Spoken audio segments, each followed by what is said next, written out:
अस्सलाम वालेकुम। जैसा कि आप सभी को मालूम है कि कुछ ही दिनों के बाद में बकरा ईद आने वाली है और बकरा ईद के मौके पर मुसलमान जानवरों की कुर्बानी देने वाले हैं। लेकिन जैसे ही बकरा ईद करीब आती है तो कुछ नासमझ लोग इसको लेकर तरह तरह के सवाल उठाने शुरू कर देते हैं। वो कहते हैं कि मुसलमान बकरा ईद क्यों मनाते हैं और बेजुबान जानवरों की कुर्बानी क्यों देते हैं, इसके पीछे वजह क्या है। आज की इस वीडियो में हम आपको बकरीद को लेकर पूरी मालूमात देने वाले हैं और आपको बताने वाले हैं कि मुसलमान बकरा ईद क्यों मनाते हैं और इस दिन जानवरों की कुर्बानी क्यों दी जाती है। इसीलिए आज का ये वीडियो आप सभी के लिए बहुत ही खास है। आप हिंदू हो या मुसलमान, आप इस वीडियो को आखिर तक जरूर देखें और मेहरबानी करके इसे शेयर भी कर दे ताकि बकरा ईद आने से पहले ये वीडियो और भी लोगों के पास में पहुंच जाए। तो चलिए शुरू करते हैं। प्यारे दोस्तों, जैसा कि आप सभी को मालूम है कि हर त्योहार को मनाने के पीछे कोई ना कोई वजह या कहानी जरूर होती है। उसी तरह से बकरा ईद को मनाने और कुर्बानी देने के पीछे भी इस्लाम में एक वाकया है। याद रखें, अल्लाह ताला अपने महबूब बंदों से यानी कि अपने नबी और पैगंबरों से बहुत मोहब्बत किया करते हैं और वक्त वक्त पर उनका इम्तिहान भी लेते रहते हैं।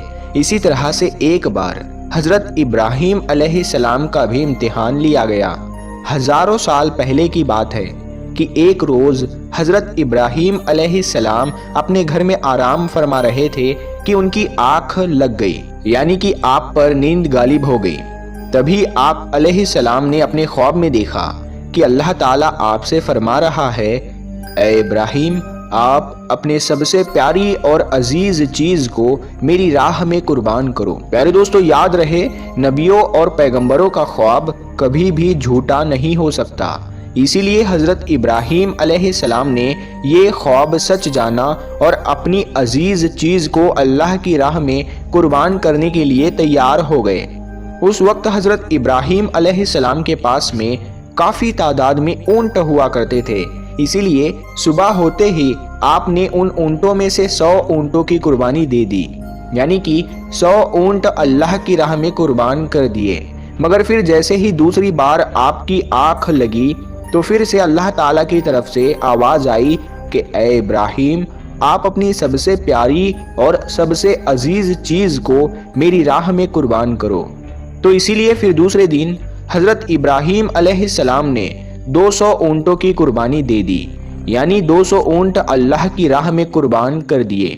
मगर फिर तीसरी रात जैसे ही आपकी आंख लगी तो अल्लाह ताला की तरफ से फिर से वही आवाज आई कि ऐ इब्राहीम, आप अपने सबसे प्यारी और सबसे अजीज चीज को मेरी राह में कुर्बान करो। ये सुनकर आप अलैहिस्सलाम सोचने लगे कि मेरे लिए सबसे प्यारी और सबसे अजीज चीज तो मेरा बेटा इस्माइल है।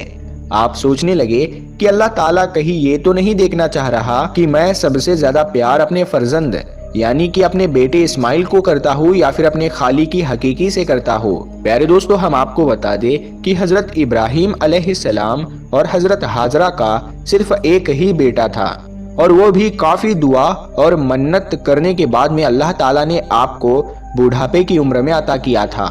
इसीलिए हजरत इब्राहीम और हजरत हाजरा अपने बेटे इस्माइल से बहुत प्यार किया करते थे। मगर जैसे ही आप अलैहिस्सलाम ने अल्लाह का ये हुक्म सुना तो आपने ये इरादा कर लिया कि वो अपने सबसे अजीज चीज और सबसे प्यारे बेटे इस्माइल को अल्लाह की राह में कुर्बान कर देंगे। इसीलिए फिर दूसरे दिन हजरत इब्राहीम अलैहिस्सलाम ने अपनी बीवी हजरत हाजरा से कहा, ऐ हाजरा, अपने बेटे को गुस्ल कराओ, नए नए कपड़े पहनाओ और खुशबू लगाकर बिल्कुल दूल्हे की तरह तैयार कर दो।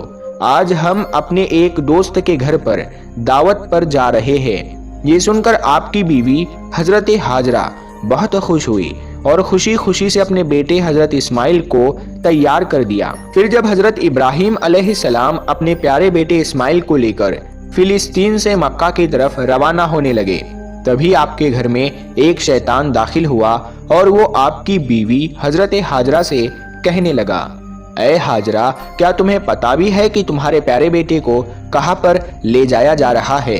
तुम्हारे बेटे को तुम्हारा शोहर किसी दोस्त के घर दावत पर नहीं ले जा रहा है, बल्कि तुम्हारे प्यारे बेटे इस्माइल को कुर्बानी करने के लिए ले जाया जा रहा है। یعنی کہ مارنے کے لیے لے جایا جا رہا ہے۔ یہ سن کر حضرت حاجرہ نے کہا میں اپنے ابراہیم کو اچھی طرح سے جانتی ہوں، بھلا ایک باپ اپنے بیٹے کو کیوں مارے گا؟ تو یہ سن کر شیطان نے کہا کہ تمہارے شوہر ابراہیم نے ایک خواب دیکھا ہے